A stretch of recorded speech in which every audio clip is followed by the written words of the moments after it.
Time now for a look at the latest business news and more on the legal action being taken by the Chinese technology giant Huawei against the United States. Our business editor Stephen Carl is here to tell us more. Stephen.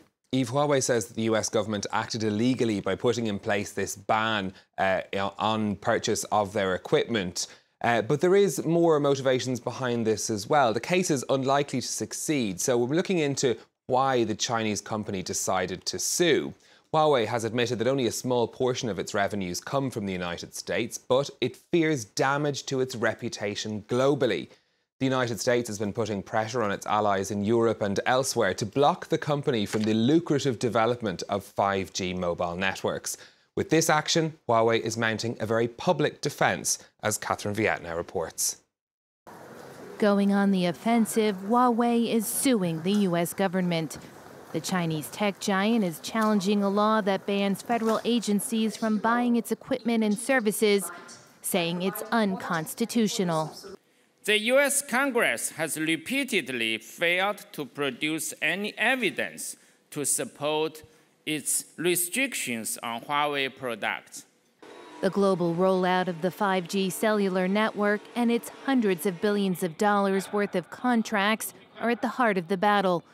As the world's largest maker of telecommunications equipment, Huawei wants a big piece of that pie. But the U.S. has labeled the company a security risk over fears it's been spying for the Chinese government, and U.S. officials have been lobbying to shut it out of next-generation networks. Allegations that have been dismissed by Huawei's chairman. The U.S. government is sparing no effort to smear the company and mislead the public about Huawei. Other governments, including Australia and New Zealand, have joined the U.S. in blocking the use of Huawei gear in the new networks over security worries.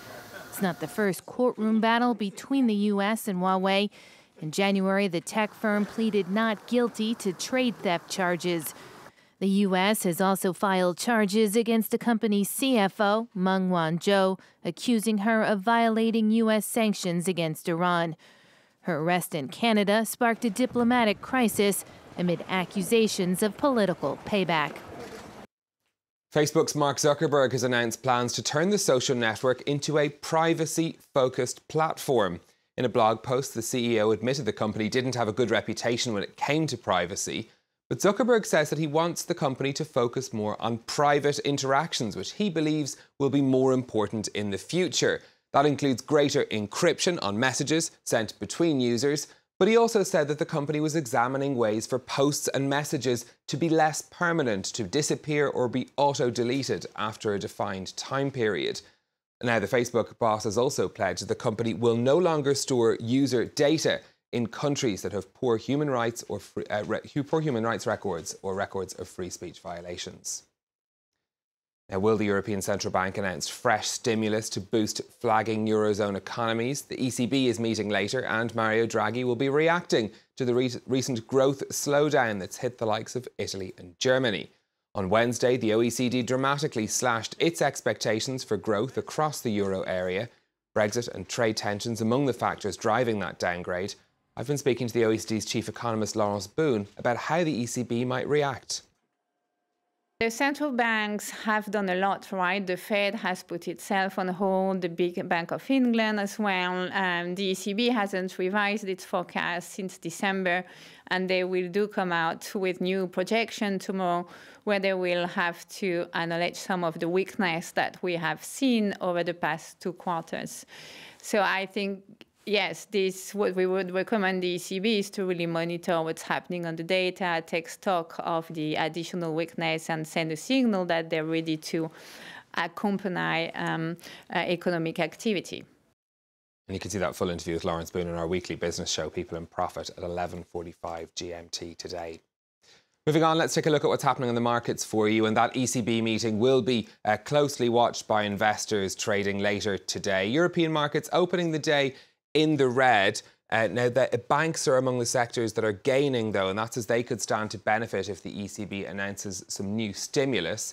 Over in Asia, markets generally trading down, taking a negative lead from Wall Street overnight. Just the Shanghai Composite eking out some small gains. This as optimism over the US-China trade talks also seems to be wearing off.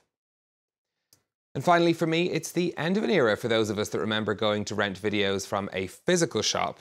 A Blockbuster store in the US state of Oregon is to become the last of its kind, as the only other outlet belonging to the brand in Western Australia announced that it would shut down.